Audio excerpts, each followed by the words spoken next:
Best आंदोलनासंदर्भातली जी केस कोर्टात आहे त्या संदर्भातल्या सुनावणीसाठी आज आम्ही कोर्टात आलो आणि कोर्टाने आता पुढची तारीख दिली आहे, 10 तारीख दिलेली आहे नोव्हेंबरची. आणि एकूण जी लीगल प्रोसेस आहे ती फॉलो करून आम्हाला खात्री आहे की आम्ही ह्या केसमधनं निर्दोष मुक्त होऊ. सर हिंदी में जानना चाहेंगे कोविड पीरियड में एक हिंदी केस मधलं या पूर्ण केस मधलं जे सगळ्यात सिरियस आंदोलन तेच दाखल केलेल्या आरोपपत्रातून गायब झाले, म्हणजे हा प्रभाव म्हणायचा काय म्हणायचा? आता न्यायप्रविष्ट बाब आहे त्यामुळे त्याबद्दल विशेष बोलणं काही अपेक्षित नाही आहे, परंतु आपल्याला आश्वासित करू इच्छितो की जनतेचे लोकप्रतिनिधी म्हणून लोकांचे प्रश्न घेऊन विविध कार्यालयात जाणं आमचं कर्तव्य आहे आणि कर्तव्य बजावणं हा गुन्हा होऊ शकत नाही. त्यामुळे आम्हाला खात्री आहे की जनसामान्यांचे प्रश्न सोडवणं हा गुन्हा होऊ शकत नाही. त्यामुळे आमच्यावर लावलेले सगळे आरोप हे बाजूला ठेवून आम्हाला निर्दोष मुक्त केलं जाईल या मॅटरमध्ये. पासपोर्टबद्दल काय झालं नेमकं? मला वाटतं काही आरोपी जे आहेत त्यांचा पासपोर्ट रिन्युअल होता, या संदर्भातला अर्ज केला गेला आणि तो मला वाटतं अलाव झाला आहे कोर्टातनं. कोविड पीरियड में आप और विभा जी की तरफ से वेस्ट भवन में बिजली की बिल और कई मुद्दों को लेकर के प्रोटेस्ट किया गया था, उस मामले की सुनवाई को लेकर के आज अदालत में आज अदालत में बेस्ट मामले को लेकर सुनवाई थी, जिसमें जनप्रतिनिधि होने के नाते यदि कोई ऑफिस जाता है, पब्लिक ऑफिस जाता है, तो मुझे नहीं लगता है वो कोई गुनाह रहता है. इसके बारे में अभी तो केस चल रही है, सब जुडिस मैटर है, इसके बारे में विशेष बोलना उचित नहीं रहेगा. कोर्ट जो निर्णय देगी उसका हम आदर करेंगे. कोर्ट का आदर करना हर एक व्यक्ति का कर्तव्य है, उनके आदेशों का पालन करना हर एक व्यक्ति का कर्तव्य है, और एक संविधान को मानने वाले नागरिक होने के नाते हम कोर्ट के हर प्रोसेस का पालन करेंगे, हर निर्णय का पालन करेंगे. तारीख सर ख्याल से 10 नोव्हेंबर दिली. सर सुप्रीम कोर्टाने काही निर्देश दिलेले त्याचे पालन सुद्धा आपण करणार आहात? अगदी मी सगळ्या कोर्टांचा मान राखतो आणि सगळ्या कोर्टांच्या आदेशांचं पालन करतो. सुप्रीम कोर्ट ने कहा है सुप्रीम कोर्ट वाले मामले असं म्हणतंय की दिलेल्या आदेशांचं नीट पालन होतं. पण आज आपण सेशन कोर्टात आहोत, सेशन कोर्टाबद्दल बोलूया.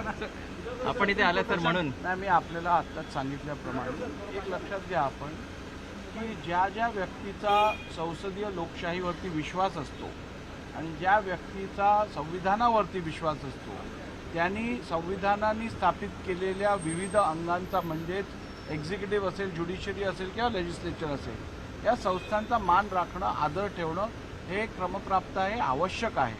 आणि मी एक संविधानाला मानणारा व्यक्ती असल्यामुळे मी निश्चितपणे कोर्टाने दिलेले आदेश आणि कोर्टाचा आदर हा सातत्याने ठेवीन. आणि तसं करत असताना मी सातत्याने हीच अपेक्षा बाळगतो आणि मांडतो की विधिमंडळाचा अध्यक्ष असल्यामुळे विधिमंडळाची सार्वभौम्यता ही पण कायम ठेवणं, राखणं हे माझं कर्तव्य आहे. आणि विधिमंडळ केव्हा विधिमंडळात जे पीठासीन अधिकारी आहेत त्यांचा पण आदर राखणं हे तेवढंच आवश्यक आहे. आपल्यावरती जे आरोप करतात त्यांच्याबाबत काय म्हणाल का सर? नाही, आरोप करणं हे प्रत्येकाचं प्रोरोगेटिव्ह आहे आणि आरोप केल्यामुळे काय ती बाजू सत्य नसते. आरोप होत राहतात. कदाचित हे आरोप मी जी आता परिस्थिती आहे, जी कायदेशीर परिस्थिती आहे, ज्याच्यावरती मी निर्णय घेणार आहे, त्या निर्णय प्रक्रियेवरती प्रभाव पाडण्यासाठी कदाचित हे आरोप होत असतील.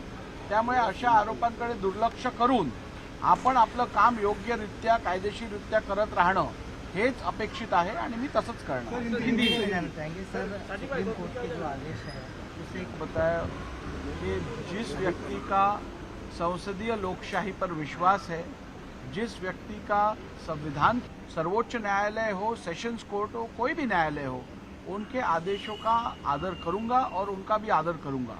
और ये कहते वक्त विधानसभा का अध्यक्ष होने के नाते मेरे ऊपर प्राथमिक जिम्मेदारी है कि मैं विधिमंडल का और विधानसभा का सोवरेनिटी यानी सार्वभौम्यता इसे कायम रखूं, इसे मेंटेन करूं. और जैसे हम संविधान द्वारा स्थापित सब इंस्टीट्यूशंस का आदर रखते हैं, वैसे ही लेजिस्लेचर भी संविधान द्वारा स्थापित एक इंस्टीट्यूशन है. अध्यक्ष भी उस संविधान द्वारा स्थापित इंस्टीट्यूशन के अध्यक्ष है और इसीलिए उनका भी आदर रखना सभी इंस्टीट्यूशंस और सभी लोगों का कर्तव्य है। राहुल जी, जिस तरह से आपके ऊपर आरोप लगाया जा रहा है कि अपने पद का जो है ठीक तरीके से इस्तेमाल जो है सही दिशा में नहीं किया जा रहा, मैं ऐसे बिन बुनियाद के आरोपों के ऊपर कोई ध्यान नहीं देता, क्योंकि शायद ऐसे आरोप मैं जो अभी निर्णय करने वाला हूं, जो मेरे सामने हियरिंग्स है, उस निर्णय प्रक्रिया प्रभाव डालने का ये एक हथकंडा हो सकता है, और इसीलिए ऐसे बिन बुनियाद आरोपों के ऊपर मैं कोई ध्यान नहीं देता। देश विदेशातील प्रत्येक घडामोडींचे लाईव्ह अपडेट मिळवण्यासाठी आता साम टीव्हीच्या सर्व सोशल मीडिया प्लॅटफॉर्मला लाईक, फॉलो आणि सबस्क्राईब करा। तसंच सर्व नोटिफिकेशनसाठी बेल आयकॉन प्रेस करायला विसरू नका।